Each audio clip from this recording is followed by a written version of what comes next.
And we welcome you back to Tennessee this week. I'm Mark Mellinger in for Kristen Farley today. Okay, it is time to hear from our panel of pundits. Joining me today, attorney James Corcoran, WATE 6 on Your Side political contributor Courtney Piper, and Gary Lowe, chairman of the Tennessee Conservative Union. And let's start with your takeaways, panel, from the message President Trump delivered at his rally. What'd you think?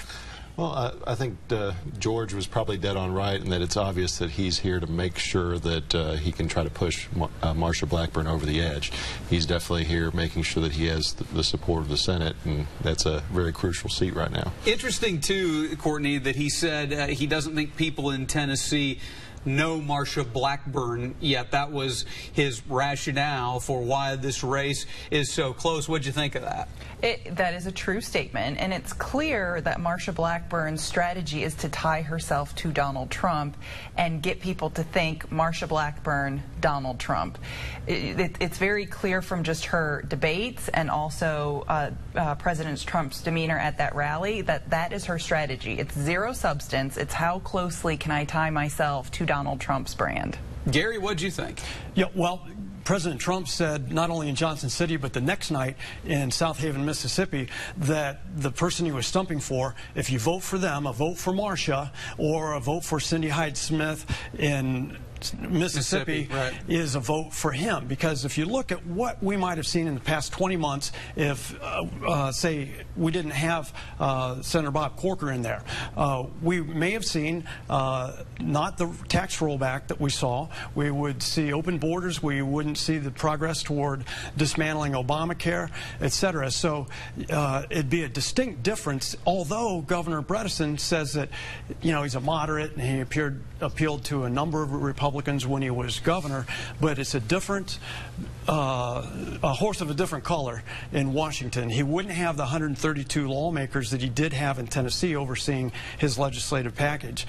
Up there, he would be a strong Senate voice and a vote against Trump. Well, and Courtney, let me ask about that before we move on, because I think that's what Republicans, that's what Marsha Blackburn's trying to say. To some degree, it's what Trump is trying to say. They're saying, okay, Tennessee, you liked Phil Bredesen, he's a good guy, whatever, but they're just as Blackburn's trying to tie herself to Trump, they're trying to tie him to Schumer, Pelosi, Maxine Waters. You heard the list of characters, and you know, and they're basically saying, hey, the bottom line is he's just not right in this role. You're as a partisan, your response to that?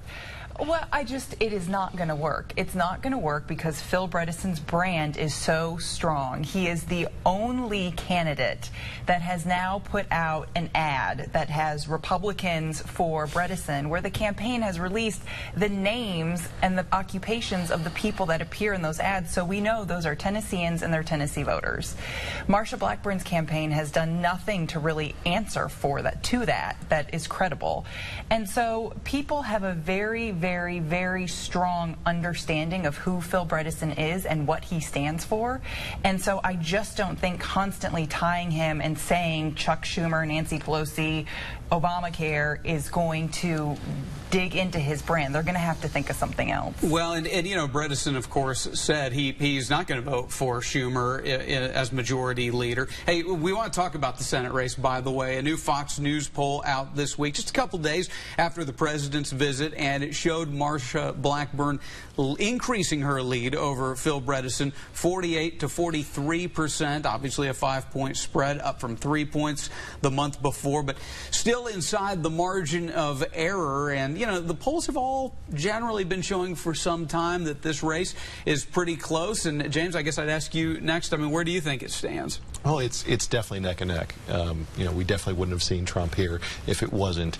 Bredesen's definitely, I think, pulling a play from going back to the Al Gore playbook.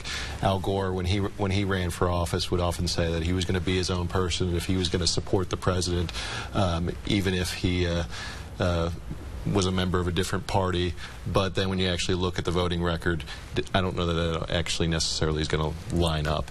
It's very different for someone to go from being the governor, the chief executive officer of a state, to going to being a freshman senator. So the idea that he is going to be the same Phil Bredesen that we've seen in the past when he is in the legislature, I think is probably misleading. Well, you know, you're only one of 100 there. I mean, Courtney, that it is true, and it is tough to not go against your party. I mean, yeah, how do you answer people who would have that concern? Okay, he did great things as an executive, but you're one of 100 in the Senate. You know, I would point to Senator Corker, who was mayor of Chattanooga before this, an executive in government, and then also Lamar Alexander was governor of the state. So it can be done. We have two very successful and influential senators in there right now that have had that kind of background.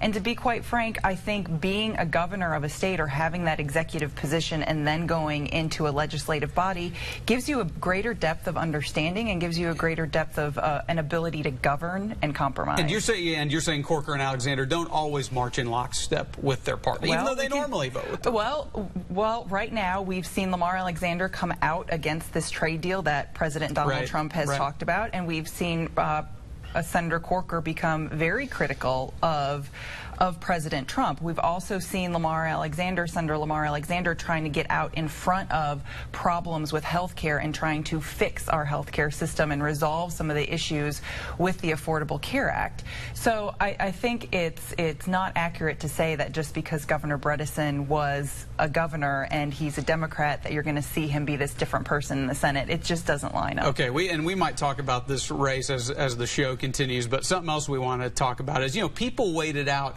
overnight to see the president in Johnson City. There were merchandise vendors there. It was almost a rock concert type atmosphere. Supporters we heard from don't just back his policies. Some of them love President Trump. And we're going to play a clip now from a woman who shared with us just how excited she was to hear the president was coming. Oh, man, it was just like Christmas morning and New Year's Day and Easter all rolled into one. I mean, he's coming. The president that I voted for, that's done so much for the country, that's fulfilled all of the promises he made, and more.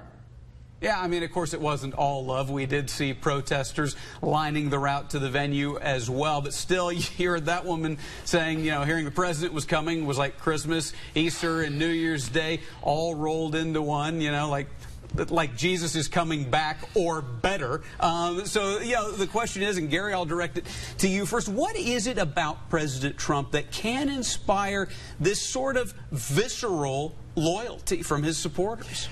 Mark, I think what we've seen for the first time in many years is that Republicans are standing up and fighting.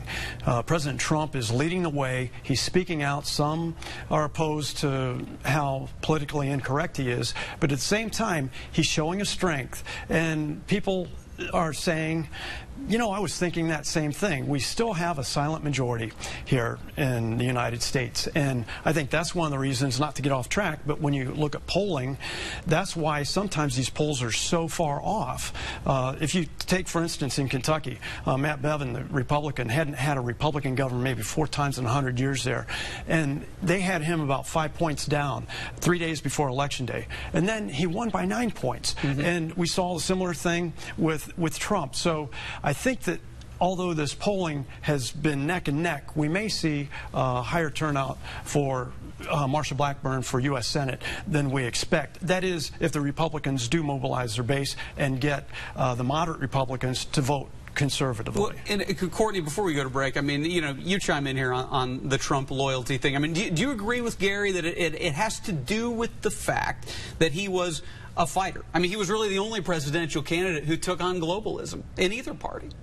He has been able to embolden the base because he doesn't really care about mobilizing people using fear and hate. I mean, and that's, quite simply put, that is what he has used to mobilize people, fear and hate.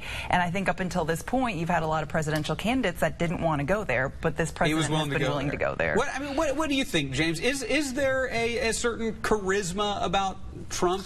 Even if you don't like everything about him? Well, he's someone that's really hard to be ambivalent about, because I think you can definitely tell that he says what he actually believes. He doesn't have a filter, and there's a certain, it's pretty easy to admire that characteristic in somebody, in that you know where you stand with him at any point, and I think that really does come across.